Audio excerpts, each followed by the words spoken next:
So you want to know how to make a deliciously tantalizing clickbait title that's actually true so that people will angrily click on it to contribute to a very level-headed discussion in the comments section after either skipping the video entirely or watching the whole thing to understand exactly how and why the story is actually true, but used in a way to elicit a certain response from viewers. Well, the headlines circling about this weekend's release of Call of Duty Black Ops 4 provide the perfect example for how to do this. If you could believe it, despite all the hype, Call of Duty Black Ops 4 is the worst-selling Call of Duty game in over a decade. Call of Duty fails? Call of Duty sucks? Call of Duty canceled? But how could any of that be possible? You might be asking yourself. How could it be selling worse than World War II? Worse than Advanced Warfare? Certainly, it couldn't have sold worse on its opening weekend than Call of Duty Ghost. That would be ridiculous. Come on. You're pulling my chain. Well, oddly enough, it's the truth. Sorry. But once you hear why, you're just gonna say, oh, okay, that makes sense. Yeah. Nothing to see here. Because it sucks. No, I'm kidding. The report is actually coming out of the UK sales numbers, by the way, because they, over there in the UK, for whatever reason, are way more open about their video game sales numbers, specifically for the week of release. Down the line, America's like, yeah, we sold millions. It's fine. Yeah. But it is a good barometer, and it's how, based on stats and stuff, they kind of are similar, although in different numbers. According to multiple articles, including this one over at gamesindustry.biz, first weekend UK box sales of Call of Duty Black Ops 4 are down almost 50% compared with last year's Call of Duty World War II. And also, they said this, sales are also down 59% compared with its direct predecessor, 2015's Black Ops 3. The final nail in the coffin?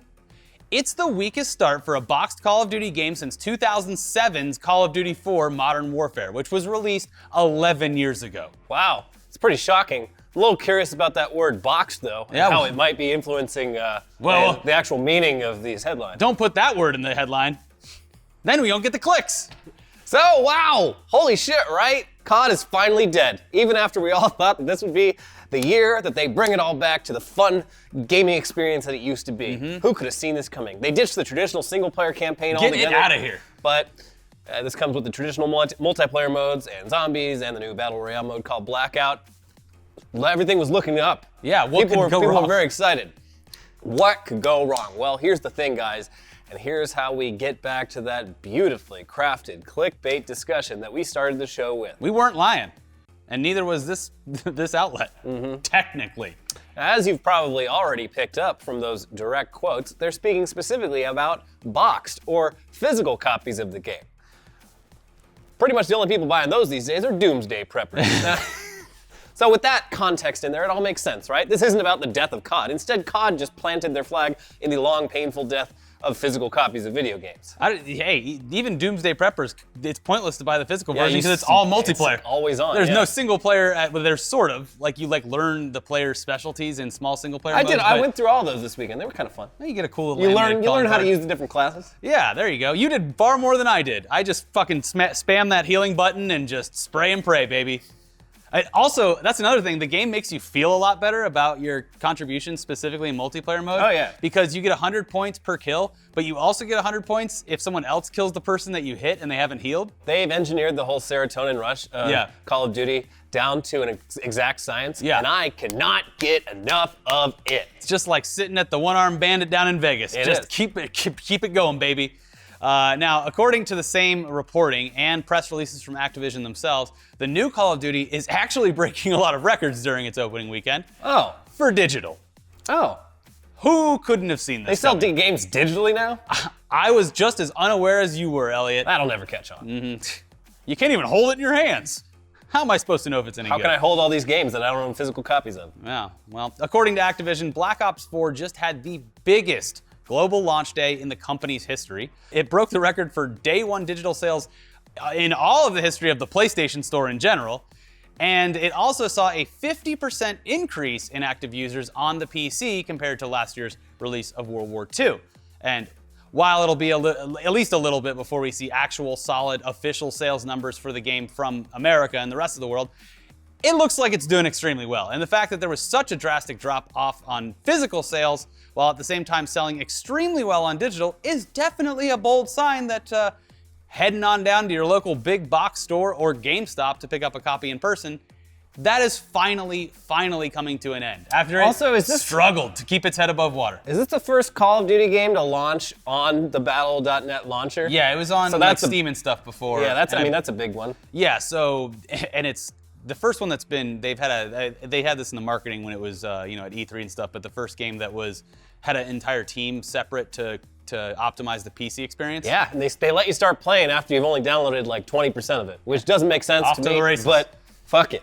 Well, they know that everyone wants to get on that blackout first, so they did. made that first thing. So anyway, don't get us wrong. We got a decent amount of enjoyment during the handful of times where we would head down for a midnight launch to be greeted with a long line of eager, stinky gamers all hanging out while we all waited for the clock to strike midnight so they could all file in and pick up their copies while being pressured to sign up for a membership to the store, or maybe a completely useless game guide. You sure you don't want this Brady Games guide to Black Ops? Yeah. No, I don't. But yeah, as much as it's easy to put on those old rosy glasses and be nostalgic about that bullshit, convenience will almost always win in the long run, specifically with gaming, because of a few key points. PC players are already completely fucking used to it, and have been for years thanks to the various online storefronts and the fact that a majority of PC releases are digitally exclusive. Remember those big boxes? Yeah. Very weird. Why were they so big?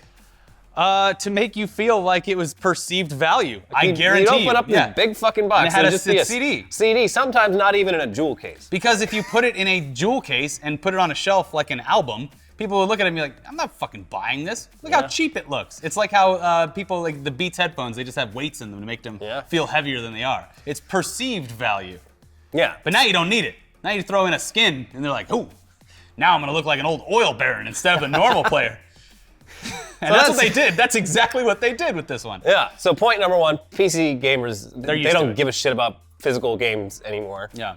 For console games though, for console gamers though, the idea that you can just preload your game in advance and start playing right away at midnight on the East Coast or 9 p.m. on the West Coast, that's a huge deal too. And even if you did grab the physical version of the game and rush home to delicately slide it No scratches. into the supple mouth of your Xbox or PlayStation, The gaping maw.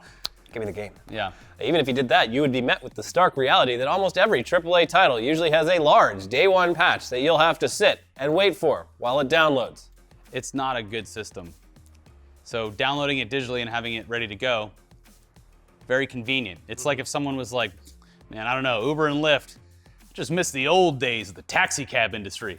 You know what I like? Getting on the phone and not knowing if or when my cab will arrive. Yeah, and then you say, are you sure there's credit card readers in their car? Oh yeah, sir, there'll be a credit card reader in the car. And then your driver gets there. We'll go to an ATM. He's like, sorry, it's broken.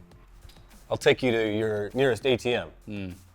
Anyways, yeah, convenience, it's going to win. Physical, going to be dead. The only reason I would see going to GameStop is if you traded in a bunch of your games for $1 each and we're like, cool, I traded in 50 games and I got $15 off of the new Black Ops. Yeah, not worth it. If you really want to like, if you're getting rid of a bunch of old games, just donate them to your local library. Because, guys, libraries have a ton of fucking games that you can rent for free. It's a great system, and you should participate. Libraries, they're not just for homeless people jacking off on the internet. Nope, that's just one aspect of the library. One beautiful aspect of the public library. All right, now we get it. There is a lot of nostalgia attached to the physical version of games, and when you're younger and you have nothing else to cover up the holes in your walls or the holes in your hearts, it's nice to look over and literally see your collection of media. It's comforting. But for us, and I guess the rest of the world now, time to move on. Now, specifically for us, because, hey, West Coast, Best Coast, we get to play at 9 p.m. now. Sorry, everyone else. And another thing, we do have to give a very small, subtle golf clap to Activision for having the game actually work at launch after years of that not being the case. Yeah, I didn't have any trouble. There were a few hiccups over the weekend. There were some fatal errors last night that I was dealing with, but in general, people were able to get on and play. So from two people who hated Call of Duty for years, outwardly, and bashed them nonstop, good job. Yeah, I'm having a great time. It's fine. But for those of you who absolutely don't give a shit about the new CoD and are just eagerly awaiting the release of Horseball Simulator, Red Dead Redemption 2, well, you'll be happy to know that the team behind the game apparently worked themselves half to death to make sure that you got the best possible experience from this new title. This Okay, so Red Dead 2 is easily, it's everyone's most anticipated game of the year, of course. And some of our friends who also have extremely high expectations that are rarely met were able to play for a few hours of it recently, and from what we're hearing, it met and blew away all those expectations. Hey, positive sign. So far looking great here. I'm very, very excited for this game, but also it's the same, because of this article, it's like when you eat a delicious steak. You're like, man, that tasted great. I feel terrible that a cow was probably murdered in less than stellar conditions for this. But you know what? I'm just gonna blindly ignore it. Yeah. Keep on eating. I'm just gonna keep consuming. But yeah, back to what went into the creation of this game and the staggering amount of experiences and story that people are gonna dive into when Red Dead 2 releases later this month. Over the weekend, some stats came out regarding the game, and while they look great to people who want to play the game, some of the stats are causing concerns within the gaming community. Now, this all comes from an article published by Vulture and New York Magazine, where the writer was able to visit the game studio, play a few hours of the game, and interview Rockstar Games co-founder Dan Houser. Now, the whole article is worth a read, and one of the main takeaways from it is that the main campaign of the game is about 65 hours long. Jesus Christ. Mm-hmm. We'll link to the full article down below, but here are some additional stats that you'll probably be more interested in, and they were gathered up from throughout the entire article by a Redditor named NoLifeBR. 2,200 days of motion capture was performed. The script for the main story is nearly 2,000 pages. The script, including all additional dialogue, would be about 8 feet high if printed and stacked together. 500,000 lines of dialogue, 300,000 animations. About 5 hours of content and missions were cut in the end. They, Rockstar, had to work more than 100 hours in some weeks. More than 700 voice actors have recorded lines for the game. The actor Graham Greene has a role in the game. 192 interactive mission soundtracks. Non-playable characters, or NPCs, have at least 80-page scripts each. So yeah, all of these stats, they're impressive, especially the fact that there are 500,000 lines of dialogue, which led to one of the best comments I've seen recently, which also opened my eyes to an astonishing fact about English literature in general. In response to that 500,000 lines of dialogue stat, Redditor WheatGerm42 chimed in to say this: "Holy shit, that seems like a ridiculous amount. The longest piece of English literature is a little over 3.5 million words long. It's a Smash Brothers fanfic, by the way. If each line is at least several words, that means that this game could easily come close." I didn't need to ever know that. Yeah. I've got more questions than answers. Yeah. Anyway, yeah, the casual way in which this person dropped their knowledge about the longest piece of English literature being a fucking Smash Bros. Fanfiction was certainly jarring. And before we get back to the Red Dead news, yes, we had to look this little piece of trivia up, and yes, it's true. The Smash Bros. Fanfiction in question is called The Subspace Emissaries World's Conquest. According to the Daily Dots reporting from back in 2015, at that time, it was already over 3.5 million words long, which is 6 times longer than War and Peace. And just as good, I heard. Of course, yeah. But it's a work in progress, so it's probably bigger now. So, yikes. That's fun. Anyway, back to Red Dead. People are pissed about that 100-hour work week thing. Yeah, that's the point. And I'm a little pissed too. It takes something that I felt very purely excited about and puts a lot of cracks in it. Yeah. And makes me feel complicated about it. And all those stats about game length. My relationship with Red Dead, it's complicated. Yeah. All those stats about game length and motion capture and dialogue, those are all great. Why the fuck, though, is someone working 100 hours a week? That seems unhealthy, even if you're Elon Musk. Yeah, I think the breakdown is even if it was just 14 hours a day, that would be 7 days a week at 14 hours a day. And I would venture to say that there's probably some 16, 18-hour days there. And maybe they take the one day off a week and just sleep and never see their families. But even if you're working 14 hours a day, like that gives you, assuming, you still got to commute, you got to sleep at the office. Say hi to your wife and kids briefly. You got to eat or sleep. Yeah, eat and sleep. Like that's just like fucked up. That's not a fulfilling experience, and it's really unhealthy. All these people are coming into work and sitting down at a desk, probably tightening their neck and back muscles because they're stressed out by their fucking deadlines. Blood clots just building up in their legs. Deep vein thrombosis. Yeah, it's a real thing. It's a killer. Doctors hate them. Doctors hate Rockstar. What are you doing? Just games have been $60 for like almost a decade, and that has not, it's stayed the same as the value of the dollar has changed quite a bit with inflation. And there's no reason why a game that's going to give you 65 hours of single player content can't be a little more expensive than that if it's going to cost that much That's more to a make. bold statement, Elliot. And also, they have different tiers. You get the digital deluxe, spend a little extra, microtransactions. They're fine in ways. But I do agree that 100 hours a week is a bit much for anyone. Yeah. Anyways, the actual quote came directly from the co-founder of Rockstar that we mentioned earlier, Dan Houser. The actual quote was, "We were working 100-hour weeks." Obviously, people were upset by this because, hell, we all love video games, but it would be a bit harder for some people to enjoy the game knowing that someone who worked on it might have sacrificed their health, their well-being, their family or friends, or anything else just to get it done so that you could plop down in your chair and watch your horse's balls shrink. How many hours was that? Probably a lot. Where was that on the docket? Now, employees that being overworked is apparently nothing new in the games industry, or hell, it happens a lot in America in general. But for the co-founder to be so brazen or even proud of that number, it's where you mention it in yeah, we're really burning the midnight oil.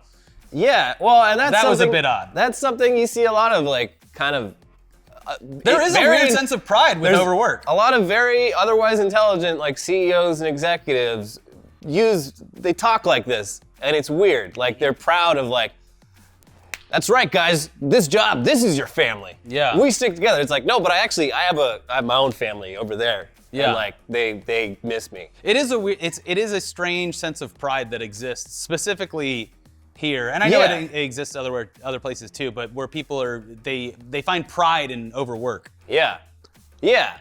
Back in my day, we all got fatal cases of radiation down at the watch store. You kids have it so easy. You guys bring the radiation back. All you have to do is stand there and do stuff for 12 hours a day. Yeah. Back in my day, I'm sure I only worked 6 hours, but I came home with a lung full of soot. No, it's good that we don't have that anymore. Yeah. It's good. Anyways, after that article was published and people started justifiably questioning the business practices over at Rockstar, Houser released a follow-up statement to clarify the whole thing, and I'm sure he set the record straight. He said this in a statement submitted to The Verge. The point I was trying to make in the article was related to how the narrative and dialogue in the game was crafted, which was mostly what we talked about, not about the different processes of the wider team. After working on the game for 7 years, the senior writing team, which consists of 4 people, Mike Unsworth, Rupert Humphreys, Laszlo, and myself, had, as we always do, 3 weeks of intense work when we wrapped everything up. 3 weeks, not years. We have all worked together for at least 12 years now and feel we need this to get everything finished. After so many years of getting things organized and ready on this project, we needed this to check and finalize everything. He continued, more importantly, we obviously don't expect anyone else to work this way. Across the whole company, we have some senior people who work very hard purely because they're passionate about a project or their particular work, and we believe that passion shows in the games we release. But that additional effort is a choice, and we don't ask or expect anyone to work anything like this. Lots of other senior people work an entirely different way and are just as productive. I'm just not one of them. No one, senior or junior, is ever forced to work hard. I believe we go to great lengths to run a business that cares about its people and to make the company a great place for them to work. So, not in any way denying the fact that this has happened, but essentially saying that it's just the way some people at the company work and that, the final bit of crunch time stands out among years of development. Still sounds kind of shitty to me, but it's apparently the employee's choice to do so, although that can be said about a lot of businesses where it's your choice whether you want to go that extra mile or not. There's literally a legal term for it. Yeah. Also, it was featured heavily in the movie Office Space.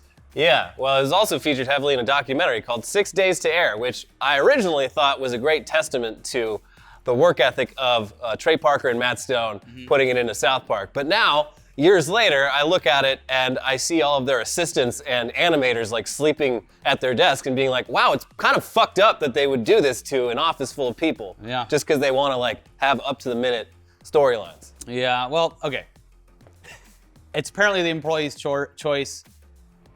No way you could ever predict whether or not a employee would get paid more or less or get demerits or anything like that based on performance if they're not doing this. I have no idea. We've been in the situation, both of us, before working on the other show we worked at, where when it's Christmas time, They're like, well, what do you can gotta do content for Christmas. You guys are gonna take you're gonna take a 2-week break? Like, no, it was never implied that we had to do shows, but if we didn't, then views would go down, monetization would go down, and that obviously wouldn't look very good when 2 months later, when you get those reports, people have already forgotten that you took a break for the holidays. But yeah, in those days previously, like, my brain was just not working. It's not healthy. By the time I actually went on a holiday vacation, my brain was fried and I didn't even feel good. Yeah. And hey, no one asked us to do that, but it was something that you thought that you had to do. The implication being, I might lose my job next year if I don't pick up a lot of slack. Anyways, being overworked sucks. I'm sure that a lot of you watching this know that it sucks because you're probably dealing with it as well. So the main point here is that it feels weird for the co-founder to boast about it. Yeah. Anyways, it seems like there would be some kind of law against this thing because it's literally detrimental to a person's health. But at the very least, there's laws regarding overtime pay. But sadly, especially if you're in an executive position or you work on a computer, it's a very broad net that's cast. Or if you're a contractor. There are an infinite amount of loopholes for overtime pay, so who knows? We would assume there's bonuses tied to the success of the game. That's happened with multiple studios, and this is probably no different. So maybe 3 weeks of torture to get some financial freedom, it might be something that these employees or you are interested in. We're not sure. We can't speak for them. But you know what? At least we get to play the game without feeling too terrible because, at least on the face of it, they chose to hurt themselves for you. And who are we kidding? You don't give a shit anyway. Most of you. Yeah, they really don't. I mean, we saw this with the Telltale thing. Like, why are you complaining about the fact that you're about to be homeless in a week? Give me Walking Dead final season. I want Walking Dead. Anyway, rounding out our day of video game news for some reason, and speaking of killing yourself to be the best, now you'll have a chance to do just that thanks to a new in-game tournament system coming to Fortnite with their new patch. Do you think you'll have what it takes to be the best Fortnite player on Earth? Well, now you can do more than just posting your dubs to Snapchat in order to prove it. Everyone can play, but as tournaments go, if you suck, get them out of there. If you're not working hard enough to be the best Fortnite player, we can't legally say you're kicked out of the really tournament. hitting those numbers, are you? Now, this all gets started this week when you can sign up to compete straight from the game itself, and the first tournament is for solo players. Now, according to their blog post and the video related to the upcoming events, Epic says that each tournament has a series of scheduled dates and times during which the competition will run. Each of these scheduled sessions is a completely clean slate. All players will begin with the same score and compete over several hours of intense competition to earn as many points as possible. Players can earn points by either achieving high placements or eliminating multiple opponents. Matchmaking during a tournament session will pair players with similar point standing, so if you're playing well within the session, you'll find yourself matched with stronger opponents. If you're struggling, then you should find an easier time the longer the session goes on. Tournaments will feature a target score to strive towards. Reaching this score will award you with a shiny pin, celebrating your accomplishment. In the future, earning a pin may advance you to the next round of a tournament or qualify you for prizes. It's basically... Is it a physical pin? I'm not sure, but this is also, I guess, their answer to ranked play, where they're just gonna have ranked seasons, I guess. Good, I like that. Yeah. So what those prizes will be is anyone's guess. A big llama. But with how much money they're throwing around during their actual tournaments, it could be good. But if you're still playing the game and you're gonna focus primarily on that while all the other awesome games that are coming out in the near future pass you by, all right, well, you might as well give this a shot and try to become the next ninja, because we need a new ninja. The old ninja appeared on Ellen, and that's where memes and internet heroes go to die. And now that your grandma knows about the handsome, wholesome young boy with the blue hair who plays the fork knife, the community is now in desperate need of a new hero to fly under the radar while making millions of dollars a month, and it could be you. It could be you. Do you have what it takes? They got the blue smoke pumping out of the Epic factory. They've chosen a new ninja, and it could be you.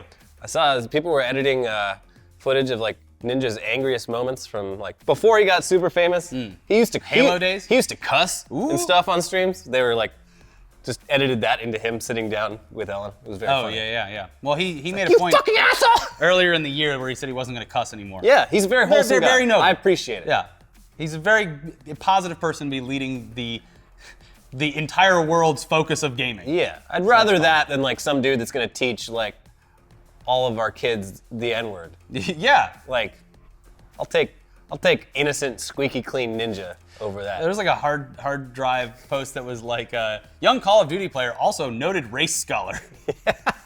Anyway, speaking of pins, for whatever reason. Hey. Yeah, we got one our new pins in, and we're gonna be sending these out. In addition to, that's probably out of focus, but it's a new pin. It's the logo that says, when shit hits the fan, shut the fuck up. It was from Twitter user Miss Wichita. We turned it into pins and posters, and now that we finally have the pins in, we can start sending out all of our Patreon rewards from September and the beginning of October. So if you're at a certain tier where you get the poster, we're throwing the pin in for free, and we're gonna be grabbing a bunch of people at random from the lower tiers to send pins out to as well. So if you're on the Patreon, keep an eye out for that. If you're not on the Patreon yet, YouTube, it's not what it used to be. So go find the tier that's right for you. Patreon.com/internet today, or click the link right at the top of the description down there. Seriously, thank you to all of our Patreon supporters.